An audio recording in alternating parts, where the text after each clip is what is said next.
अस्सलाम वालेकुम। I hope आप सब ठीक ठाक होंगे और अपना बहुत सारा ख्याल रख रहे होंगे। आज मैं आप लोगों के लिए एक और बहुत सिंपल सी रेमेडी लेकर आई हूँ हेयर सीरम की। अगर आपके बाल बहुत ज़्यादा फ्रिजी हैं, डल और डैमेज्ड हो चुके हैं, या अगर आपको स्प्लिट एंड्स का सामना है, बालों की ग्रोथ नहीं है, अगर आपके बाल बहुत ज़्यादा फ्रिजी हैं, रफ़ हैं, हेयर ब्रेकेज बहुत ज़्यादा है, तो आप ये होममेड हेयर सीरम लाजमी बनाएं, इसको यूज़ करें और इसके आपको बहुत ही अच्छे बेनिफिट्स मिलने वाले हैं। तो चलें स्टार्ट करते हैं रेमेडी, जिसके लिए आपको चाहिए एक कोई सा भी ग्लास बोल। अच्छा, फर्स्ट इंग्रेडिएंट मैं यूज़ कर रही हूँ इसमें एलोवेरा जेल। एलोवेरा जेल में होते हैं विटामिन्स और बहुत सारे मिनरल्स, और आप जस्ट एलोवेरा जेल को ही as a natural hair serum use कर सकते हैं। यहाँ पर मैं थोड़ी सी क्वांटिटी बना रही हूँ, जस्ट जो मेरे लिए 1 वीक के लिए इनफ होती है। तो यहाँ पर जस्ट मैं 1 टेबलस्पून भर के ले रही हूँ एलोवेरा जेल का। एलोवेरा जेल को आप एज अ स्टाइलिंग जेल भी यूज़ कर सकते हैं। नेक्स्ट इंग्रेडिएंट है मेरा ग्लिसरीन, या आप इसकी जगह विटामिन ई भी यूज़ कर सकते हैं, विटामिन ई का ऑयल।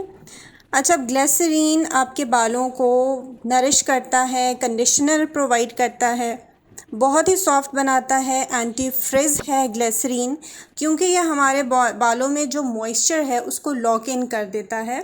सो यहाँ पर मैं ग्लिसरीन का ले रही हूँ 1/2 टीस्पून। ग्लिसरीन आपके बालों को बहुत ही शाइनी और लस्टर्स बनाता है। अच्छा, उसके बाद मैंने यहाँ पर लेना है कोई सा भी ऑयल। आप इसेंशियल ऑयल भी यूज़ कर सकते हैं या कोई भी नॉन स्टिकी ऑयल यूज़ कर सकते हैं, जिसके जस्ट 3 to 4 ड्रॉप्स इनफ होंगे इतनी क्वांटिटी के लिए। यहाँ पर मैं जोजोबा ऑयल यूज़ कर रही हूँ। Jojoba oil damage and dull hair के लिए बहुत ही अच्छा होता है। आप आर्गन ऑयल यूज़ कर सकते हैं जो हेयर को शाइनी एंड स्मूथ बनाता है। अगर आपको डैंड्रफ का इशू है तो आप आमंड ऑयल यूज़ कर सकते हैं। अगर आपको बहुत ज़्यादा हेयर ब्रेकेज का सामना है तो आप एवोकाडो ऑयल यूज़ कर सकते हैं। अगर आपको स्ट्रॉन्ग अपनी हेयर ग्रोथ करनी है, बढ़ानी है हेयर ग्रोथ, तो आप पेपरमिंट ऑयल यूज़ कर सकते हैं। मतलब ये एक ऑप्शनल ऑयल है, सो आप अपनी नीड के अकॉर्डिंग इसको इस्तेमाल कर सकते हैं। अगर आपको इसमें बहुत ज़्यादा फ्रेगरेंस चाहिए कि आपके बालों में से हवा खुशबू आती रहे, तो आप जोजोबा ऑयल की जगह रोज़ ऑयल भी यूज़ कर सकते हैं। अच्छा, अब ऑयल डालने के बाद इसको अच्छा सा मिक्स देंगे ताकि एक जेल की कंसिस्टेंसी बन जाए। लास्टली मैं इसमें ऐड कर रही हूँ रोज़ वाटर, ताकि ये एक सिरम लाइक कंसिस्टेंसी या टेक्सचर में आ जाए और अप्लाई करना आसान हो जाए। अच्छा, रोज़ वाटर भी बहुत ज़्यादा अच्छा होता है हमारे बालों के लिए और इवन स्कैल्प के लिए। बालों के टेक्सचर को इम्प्रूव करता है, ये बालों को ज़्यादा मैनेजेबल बनाता है। बाल जब मैनेजेबल होंगे तो हेयर ब्रेकेज भी कम होगा।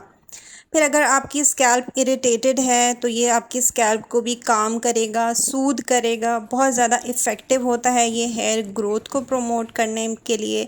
इसमें भी कंडीशनिंग प्रॉपर्टीज़ होती हैं। सो रोज़ वाटर जैसे कि हमारी स्किन के लिए बेहतरीन है, तो ये बालों के लिए भी उतना ही इफ़ेक्टिव होता है। रोज़ वाटर डालने के बाद मैंने इसको अच्छी तरह से कर लेना है मिक्स, ताकि इसकी एक अच्छी सी कंसिस्टेंसी मिल जाए मुझे। लेकिन अभी भी यहाँ पर ये थोड़ा सा थिक है, सो इसकी थिकनेस को मज़ीद डाइल्यूट करने के लिए मैं यहाँ पे ऐड करूँगी अपना सीक्रेट इंग्रेडिएंट राइस वाटर। आप इसमें राइस वाटर भी ऐड कर सकते हैं, जस्ट 1 से 2 टीस्पून्स। मैं यहाँ पे 2 टीस्पून्स यूज़ कर रही हूँ, जितनी मुझे कंसिस्टेंसी चाहिए उसके हिसाब से। अच्छा, अब ये भी ऑप्शनल है, लेकिन राइस वाटर आपको पता ही है कि आपके बालों के लिए और स्किन के लिए कितना ज़्यादा अच्छा होता है। ये बालों को बहुत ही स्मूथ करता है, शाइनी करता है और बालों की ग्रोथ के लिए भी बहुत इफ़ेक्टिव होता है। सो अब यहाँ पर आप चाहें तो 4 टेबलस्पून्स रोज़ वाटर ही यूज़ कर सकते हैं, या चाहें तो 4 टेबलस्पून्स राइस वाटर के यूज़ कर लें, या जिस तरह के मैंने यूज़ किया है हाफ़ हाफ़ दोनों का रेशो लेके दोनों ही ऐड कर लें, क्योंकि दोनों ही बहुत अच्छे हैं हमारे हेयर ग्रोथ के लिए। अब यहाँ पे देखें, आपको इस तरह की कंसिस्टेंसी मिलेगी। आप इसको अच्छे से मिक्स करें और ये एक सिरम लाइक कंसिस्टेंसी जो है वो मुझे अटेन हो गई है। ये सीरम बहुत बहुत ज़्यादा बेस्ट है आपके हेयर को स्ट्रेंथनिंग प्रोवाइड करने के लिए। शाइन, एंटी फ्रिज है, बालों को कंडीशनर प्रोवाइड करता है। आपने इसको अब अप्लाई कैसे करना है, इसकी इनफ क्वांटिटी अपने बालों की लेंथ के हिसाब से लेनी है। आपने अपने पाम पर और दोनों हाथों को आपने जेंटली रब करना है और फिर इसको स्प्रेड कर लेना है इवनली आपने अपने पूरे बालों की लेंथ पर, और इसको टाई करके 30 मिनट के लिए छोड़ दें ताकि सारा मॉइस्चर लॉक इन हो जाए, और फिर आप इसको ब्रश कर लें। आप इस सीरम को अपने स्कैल्प पे अप्लाई कर सकते हैं, स्प्लिट एंड्स पे अप्लाई कर सकते हैं। इसको पूरे बालों की हेयर लेंथ पे अप्लाई करें। फ़र्स्ट ये एप्लीकेशन में आपको बेहतरीन रिज़ल्ट्स मिलने वाले हैं, क्योंकि ये होममेड सीरम्स जो हैं वो मेरे हिसाब से मार्केट बेस्ड सीरम से बहुत बेहतर होते हैं, सेफ़ होते हैं, इफ़ेक्टिव होते हैं और हमें बहुत जल्दी इसके रिज़ल्ट्स मिलते हैं। आप इसको वेट हेयर पे भी अप्लाई कर सकते हैं, ड्राई हेयर पे अप्लाई कर सकते हैं।